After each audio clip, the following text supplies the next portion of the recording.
Let me state this fear directly because it's the thing we're here to take apart. If I raise my prices, I'll lose clients. That's the myth. And it's not entirely wrong, which is what makes it so sticky. You will lose some clients when you raise your prices. That part is true. It's undeniable. It's going to happen. What is not true is the part where losing them means the raise was a mistake. Here's what that fear is missing. It's not whether someone leaves, it's who leaves. I want to tell you about something that I've watched happen more times than I can count. A good barber sits on the same prices for 2, almost 3 years because they're afraid of exactly this conversation. Meanwhile, their costs go up, their supply bill goes up, the caliber of the work goes up, and the rate doesn't move because they keep telling themselves they'll do it when things settle down. Which is the same as saying never, by the way. And somewhere in the back of their head, they know it. I've sat in that hesitation myself, and I've watched it hold good barbers at a number they outgrew years ago. So I understand it, and I want to save you from staying in it as long as they did. Here's the actual math on what happens when you raise your prices. Your clients fall into 2 groups. This isn't a value judgment, it's just true. The first group is in your chair because of you, the relationship, the consistency, the way that you've earned what they want and how to give it to them. They've made a decision that you specifically are the person they want behind them. For that group, a price increase is a moment of mild adjustment. It doesn't change the decision.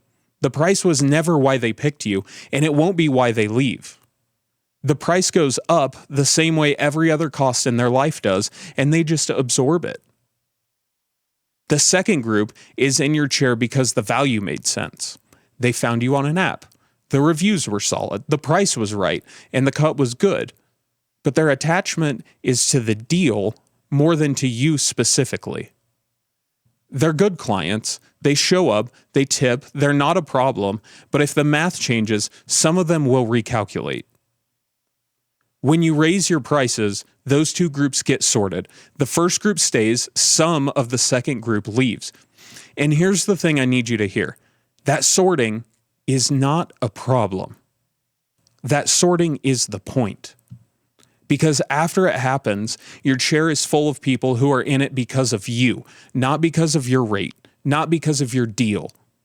The client's worth building a career on, the Marcuses that we talked about last week, and you're charging them what the work is actually worth. Now let's be clear, folks. Your actual friends still get the friend rate, if you want to give it. That's totally yours to decide. What you don't get to do is quietly hand that rate to 300 people because saying no feels uncomfortable. A gift and a policy you never chose are 2 different things, and only one of them is sustainable. Now, let's run the number because this is where the fear actually falls apart, and you're going to find this interesting. Say you have 30 regular clients. You've been at $45. That's $1,350 a week if they all came in. So you raise to 50. You lose 10% of your clients, which in this case is 3 people. Now you have 27 clients at $50. That's $1,350 a week. The same money, but with 3 open slots. And those 3 slots fill back up with clients who arrive knowing what your rate is at 50. They found you there. They booked you there. There's no renegotiation in their head, no comparison to what it used to be. They just know that's the price.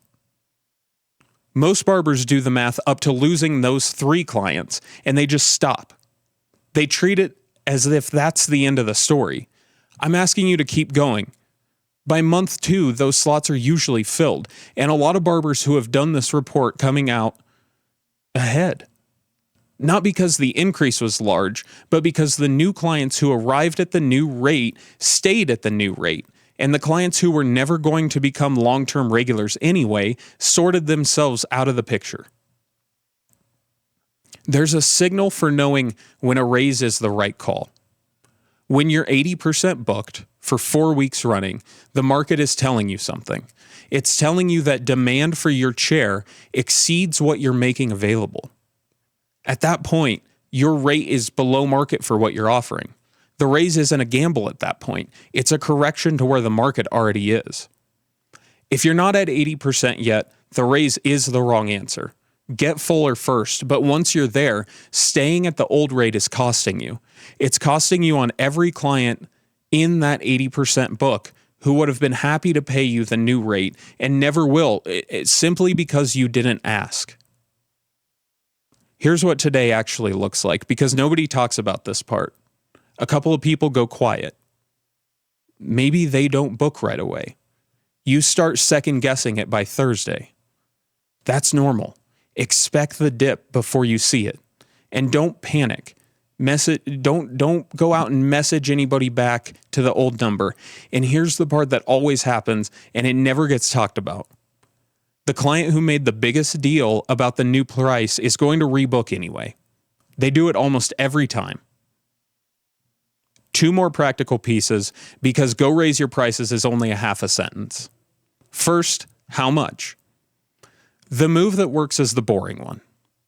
$5 on a $45 cut is about 11%. That's a real raise. It shows up at the end of your month. It keeps pace with what your costs have been doing, and it's small enough that nobody has to reorganize their life around it. Later in the show, I'll tell you about a barber who went from 35 to 125 in 6 months and about what that set off. You're not doing that. If your rate is so far behind your market that you need that big correction, take it in steps. A step every 6 months or so reads as a business keeping up with the world. One giant leap reads as an announcement that somebody told you you're famous now. Second, when? Give it a real date. 3 or 4 weeks out, and put it on the calendar just as you would an appointment. Not soon. Soon is how barbers lose years. The date does 2 jobs. It gives you your regulars an actual runway, which is what makes the heads up land as a courtesy instead of as an ambush, and it takes the decision out of your own hands on the days you talk yourself back out of it. You've already decided. The calendar just holds you to it. And third, because I can feel this question coming, what about the client that pushes back anyway? It will happen less than you think, but it will happen. Here's the entire technique for when it does. Don't defend the number. The second you start explaining your supply costs to a grown man underneath a cape, you've turned your price into a negotiation. Just say, yeah, prices went up starting the 4th. I'd love to keep cutting your hair. That's it. Warm, flat, done. It usually plays out even shorter than that, though. Client says, whoa, when did that happen? And you say, starting the 4th, same haircut, $5 more. Want me to lock you in at your current rate? Or should I see you after? That's like the whole exchange.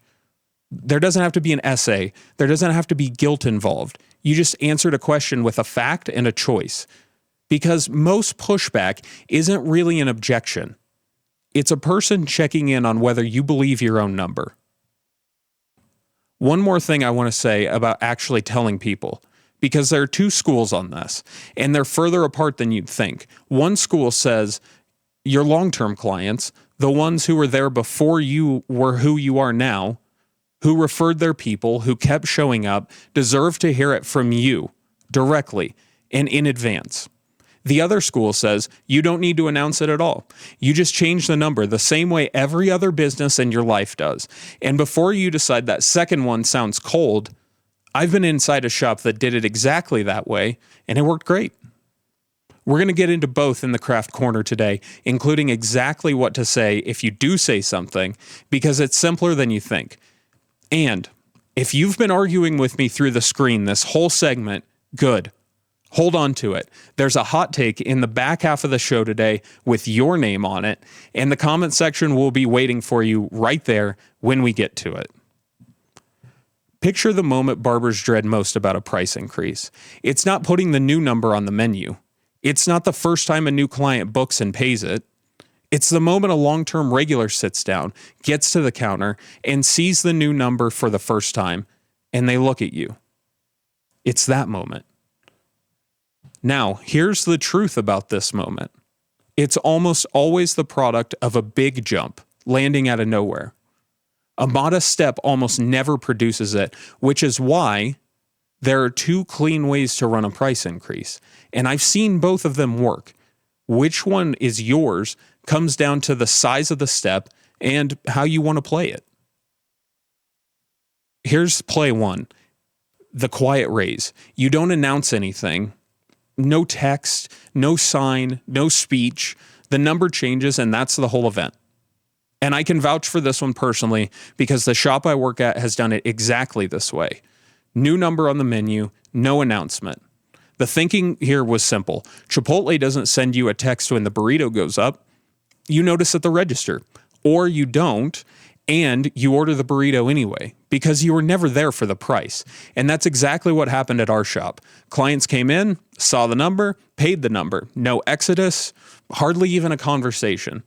This quiet raise treats the increase like what it actually is. It's a business keeping pace with the world instead of a life event that needs a press release.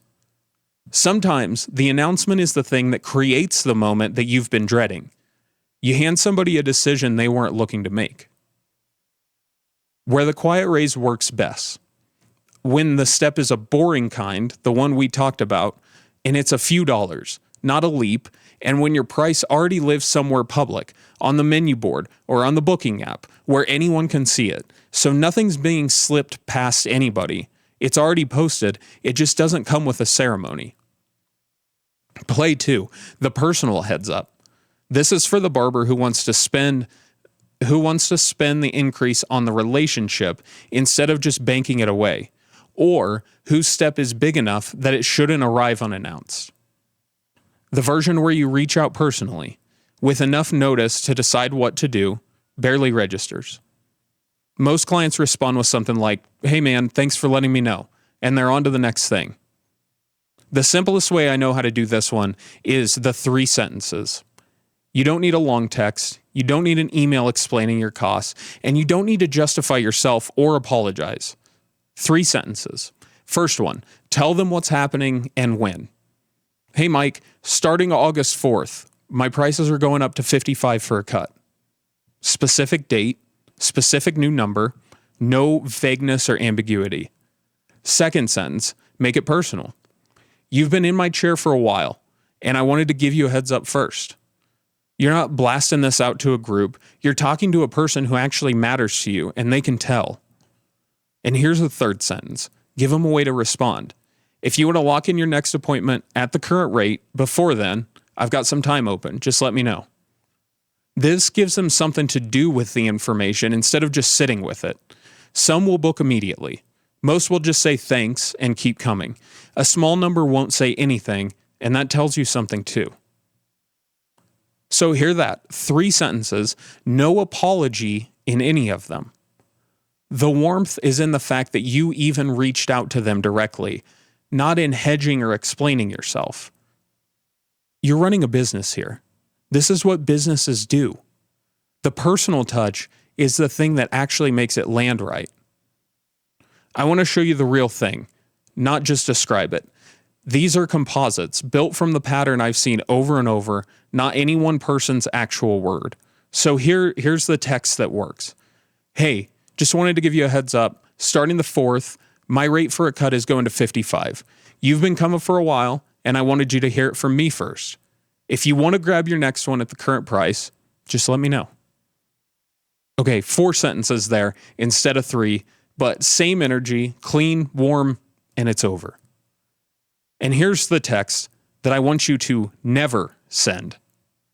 "Hey, so I hate doing this, and I totally understand if you want to find somebody else, but my costs have just been insane lately, and I've been putting this off for months because I don't really want to lose you as a client, but I think sometime starting next month, I might have to go up a few dollars. No pressure, though, if you could totally..." No, that's not a heads up. That's a hostage negotiation where you're the hostage. Every apology in there is doing the client's thinking for them before they even had a chance to react. And for play 1, the quiet raise, there is no text to. That's just kind of the point. So how do you pick your play? Size and relationship. Small step, posted price, the quiet raise is clean, and I've watched it work. Bigger step, or a book built on a handful of long tenure regulars, the heads up earns you something the quiet raise can't. And there's a hybrid that might be actually the best version of all. Raise quietly for the book at large, and send the 3-sentence text to the 5, 6, or 10 clients who have been with you the longest. Everybody else absorbs it like the burrito. Your day ones get the courtesy. So here's your homework, folks. If the heads up is your play, pick one client who's been with you a while and send those 3 sentences this week. If the quiet raise is your play, it's even shorter. Pick your date, change the number, and don't write a speech about it.